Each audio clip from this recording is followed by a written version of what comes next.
É claro que há uma guerra de narrativas aí a respeito do que aconteceu no dia 8 de janeiro. Quem está levando vantagem aí são as forças lulopetistas, aquilo que eu chamo de o eixo do mal. Eles têm conseguido impor a sua narrativa aí.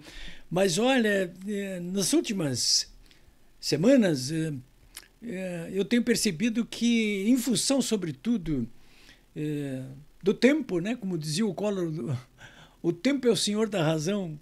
À medida que o tempo vai avançando e à medida em que as contradições também começam a surgir com grande vigor, principalmente em função dessa CPMI do 8 de janeiro, o outro lado começa a ser ouvido aí também. Não fica só o lado do eixo do mal, do lulopetismo, né? Que é essa tentativa de enquadrar os acontecimentos do dia 8 de janeiro a uma tentativa de golpe de Estado em favor da permanência do Bolsonaro no poder. É disso que se trata, né? É isso que eles estão tentando vender. Já há bastante tempo, 7 meses.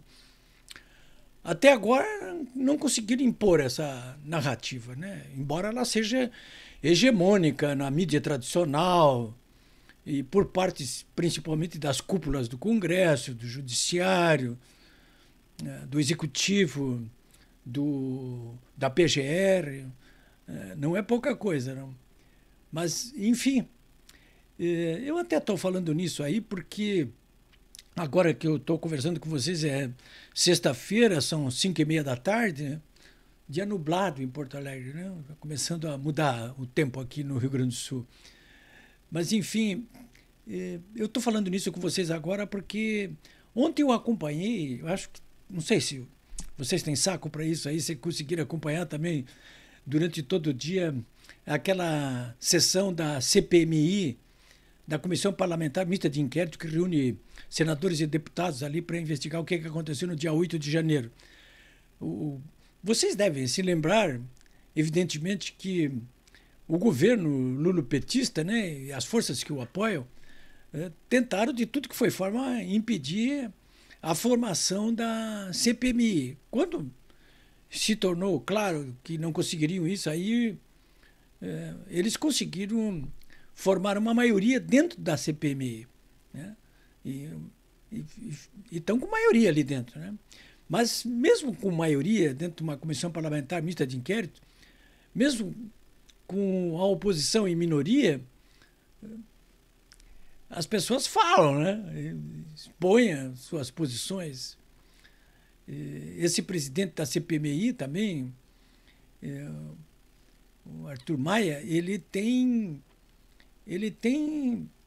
cedido alguns espaços para a oposição aí. Muito interessantes até.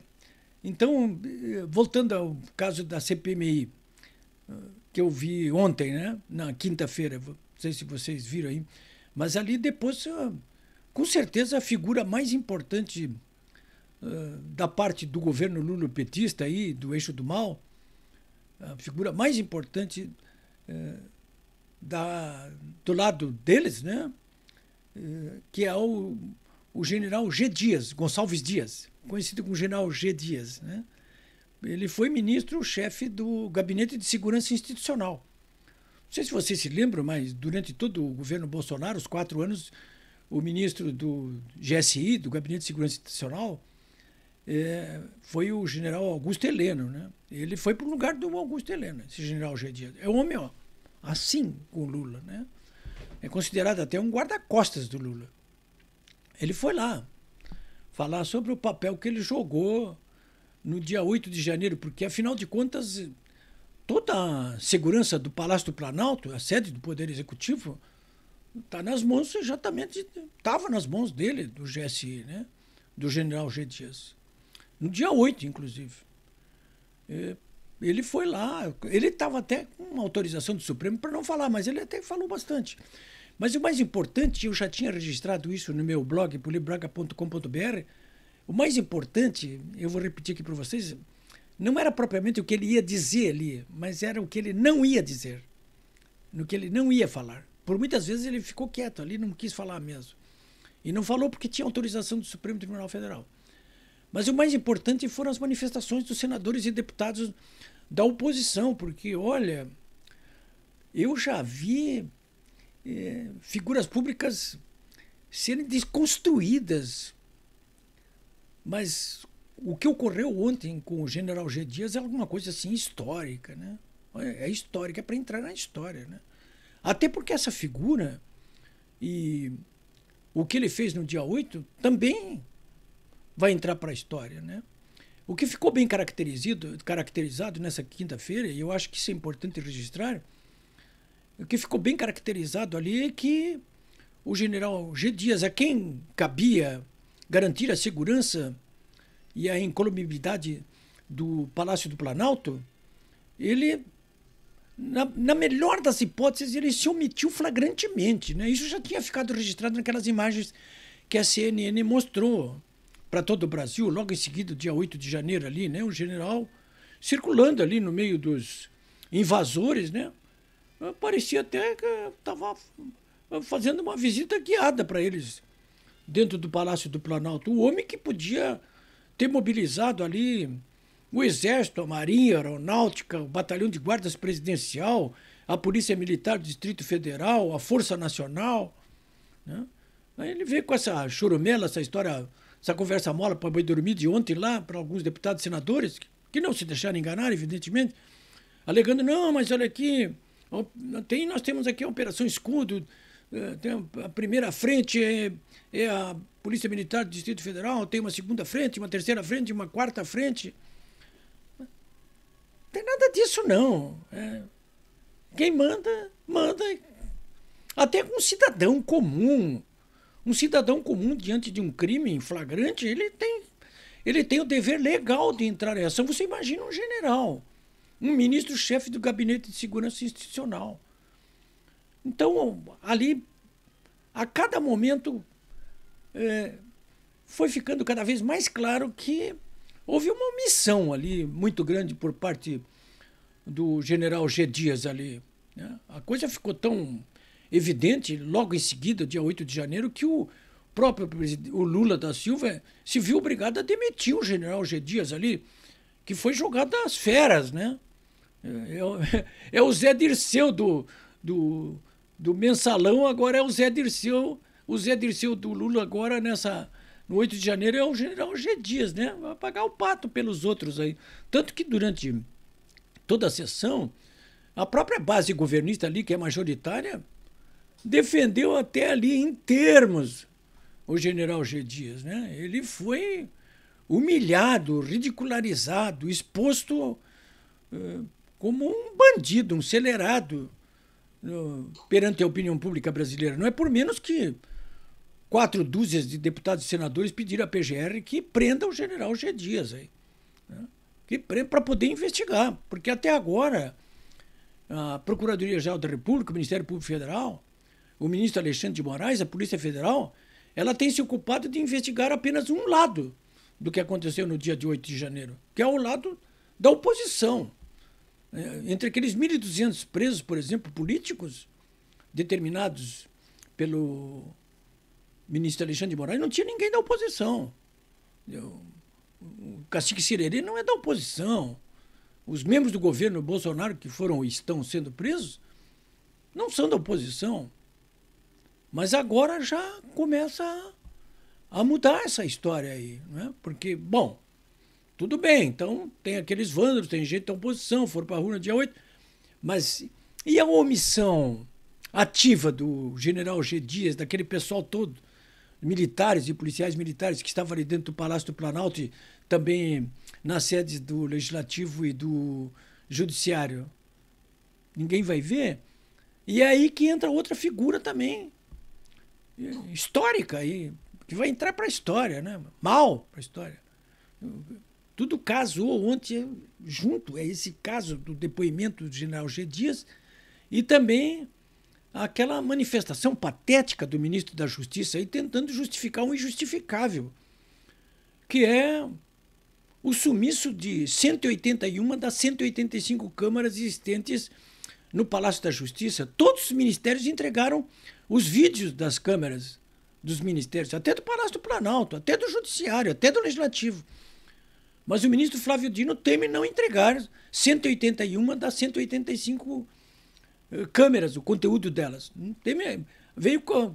Primeiro, ele, quando foi intimado pela CPMI, veio com a história de que não, mas está sob investigação, só se o Supremo me autorizar. Aí ele pediu para o Supremo autorização, o Supremo deu autorização para ele. Aí ele mandou lá entregar 2 vídeos, depois de muita pressão entregou ontem mais 2 vídeos e comunicou que os outros vídeos todos que estavam sendo operados por uma empresa terceirizada, eles tinham sido apagadas as imagens. Num dia como 8 de janeiro, apagadas as imagens, hoje o Estadão, estou publicando isso no meu blog polibraga.com.br, hoje o Estadão deixa claro que essa empresa terceirizada, ela, primeiro, não tinha no contrato nenhuma especificação de que as imagens sumiriam 15 dias depois. Isso aí é uma história para boi dormir, antes que não existiam essas armazenagens de imagens, de dados em nuvem. Antes disso aí, agora não tem limite para isso aí. Antes faziam isso aí, eliminavam a imagem para gravar de novo. Isso acabou, isso aí. Essa história acabou. Não precisa mais fazer isso aí. Eu trabalho com internet aqui, eu sei disso, que não isso é conversa mole para boi dormir, isso é do tempo da onça. Ele vem com essa história do tempo da onça. Mas isso ficou desmascarado aí. Primeiro que o contrato não diz isso aí. E segundo o seguinte, eu sei que eu sou dessa área, então a Polícia Federal sabe muito mais do que eu, inclusive.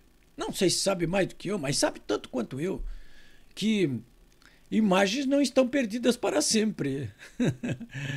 Ora, o que é isso? Então, a Polícia Federal vai apreender o celular do Bolsonaro, da mulher do Bolsonaro, da filha do Bolsonaro, do filho, do cachorro, do papagaio do Bolsonaro, e está resgatando dados dali de dentro de tudo que é jeito. O hacker, aquele Delgatti, pegou aqueles celulares todos de autoridades e resgatou tudo que é coisa. Não vem com essa conversa, né? Então isso tudo pode ser resgatado. Bom, e tu casa com esse desmonte ontem ocorrido com o general Jô Dias ali na CPMI, porque tudo se une e fica cada vez mais claro de que o lulopetismo aí e todo o eixo do mal, no dia 8 de janeiro, eles armaram uma cilada para a oposição.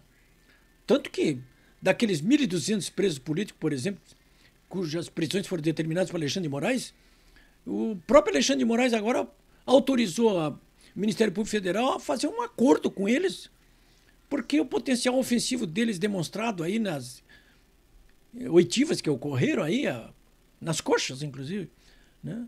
Ficaram demonstrando que eles estavam na rua só, que eles não participaram das invasões, né? Ou seja, 200 participaram das invasões. Então, o que é? Uma cilada, né? Isso aí está parecido com aquele incêndio do Reichstag, o parlamento alemão, em 1937, né? O Hitler mandou tocar fogo no Reichstag e acusou a oposição de ter feito isso aí, com isso se fortaleceu. Quem é que se fortaleceu com os incidentes de 8 de janeiro? O Bolsonaro se fortaleceu? Pelo contrário. Quem se fortaleceu foi todo o eixo do mal. Leia-se aí, sobretudo, o lulopetismo, né? Foi isso que aconteceu. Mas isso está sendo e precisa ser desmascarado por completo, né? Porque o povo brasileiro precisa realmente saber o que aconteceu no dia 8 de janeiro, né? Precisa saber que essa história não tem um lado só, né?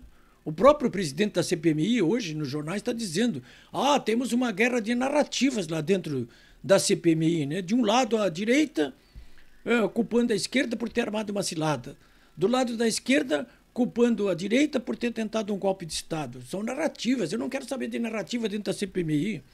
Quer saber o que então, cara pálida? Né? São narrativas, sim, e muitos factóides, né? Tem gente jogando areia nos olhos da população brasileira e intimidando o conjunto da população brasileira. Inclusive para que ela não saia agora, no dia 7 de setembro, em manifestações pacíficas aí, para reclamar pela devolução da sua liberdade. Não é isso? E para que essa democracia fraturada aqui, essa proto-ditadura, seja abolida e voltemos ao pleno Estado democrático de direito aí, que é o que todos nós queremos, afinal de contas. É isso, senhores.